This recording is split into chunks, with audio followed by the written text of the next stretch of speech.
Today we talk about how can you get premium on your Tricolor app. We go to figure out the solution on how you can do that on your app to get premium. So all you have to do is you just go down here, you click on more down here, and you just click on it. So then it's going to take you to next step here or your profile. It's going to show for you like this. So then all you have to do now, you just click here on premium for free. Just click on it here. So then it's going to take you to this list. It's going to show for you like this here. And here can you select if you want to add yearly or monthly here or free.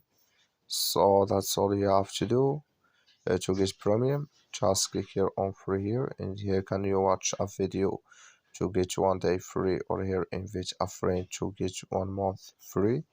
So that's all you have to do. Thank you for watching. Don't forget to support us by liking, subscribing.